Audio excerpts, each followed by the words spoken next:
Bonjour à tous et ce matin je suis encore heureux de pouvoir partager ces instants avec vous pour débuter cette journée.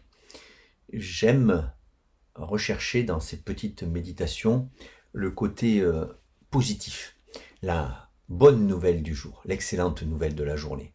Et aujourd'hui je vais tout simplement commencer différemment.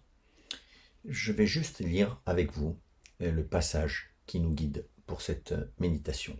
Il se trouve toujours dans l'épître aux Hébreux, au chapitre 10 et les versets 26 à 27.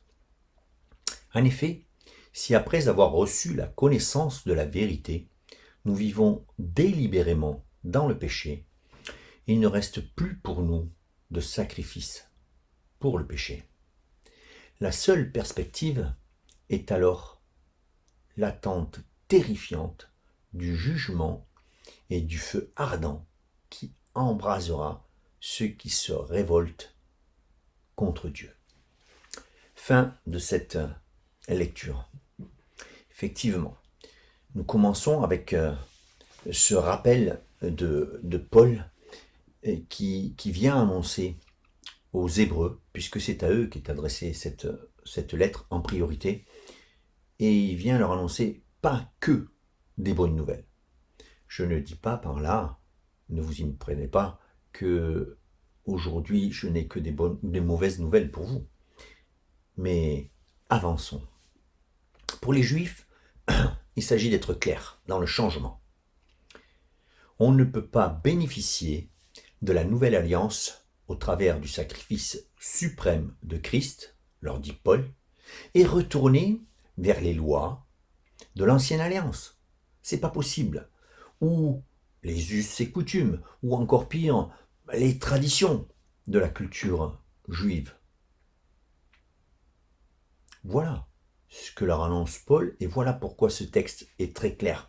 Cette image que Paul emploie de ce sacrifice suprême, dans ce verset 26, touche les Juifs, pique les Juifs qui étaient très attachés au cérémonial du sacrifice, des observations, des lois de Dieu. Il leur dit, de façon plus imagée, plus simple, si nous vivons sous la nouvelle alliance et que nous sommes sauvés par ce sacrifice suprême, qui dit suprême, dit maximal, il n'y a rien au-dessus. Justement, si nous péchons volontairement, comment quelque chose de supérieur va pouvoir effacer nos péchés? Ce n'est plus possible. Ce n'est plus d'actualité.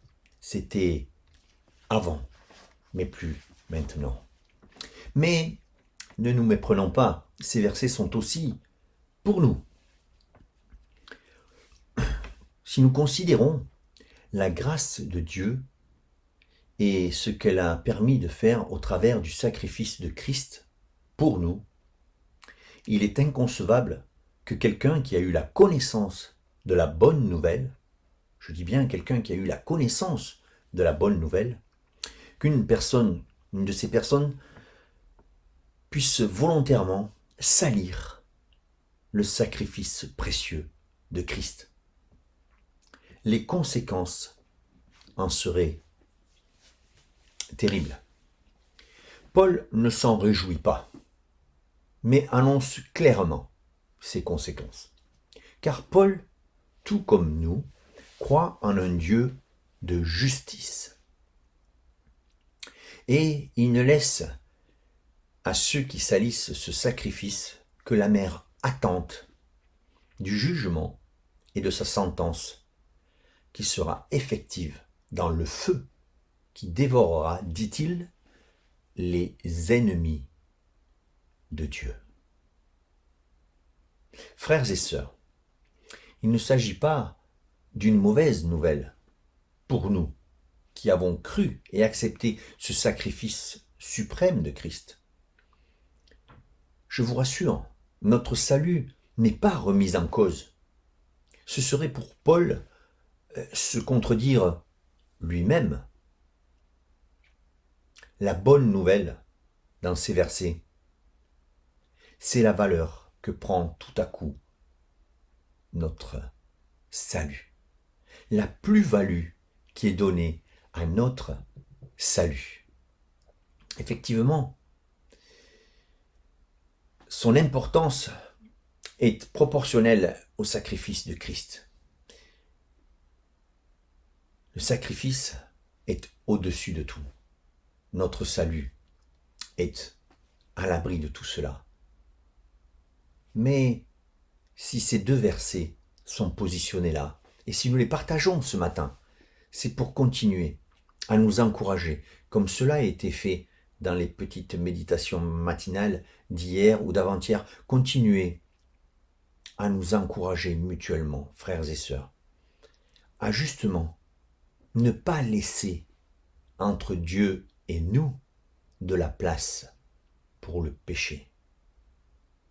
Car même si, comme nous le dit le verset 26, quand nous péchons, cela peut-être pour nous aujourd'hui n'est pas délibéré et volontaire contre la grâce de Dieu et son sacrifice, mais le péché reste le péché, et le péché est ce qui nous sépare de Dieu.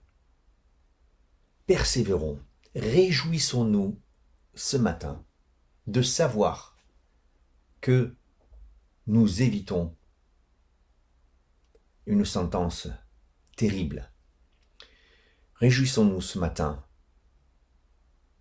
de l'immensité de cette grâce que Dieu nous a faite en nous envoyant son Fils pour payer à notre place.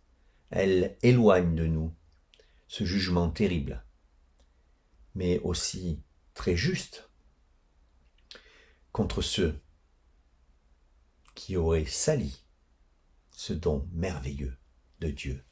Frères et sœurs, soyez réjouis tout au long de cette journée en méditant sur ces paroles et en méditant sur l'immensité de la grâce de notre Dieu.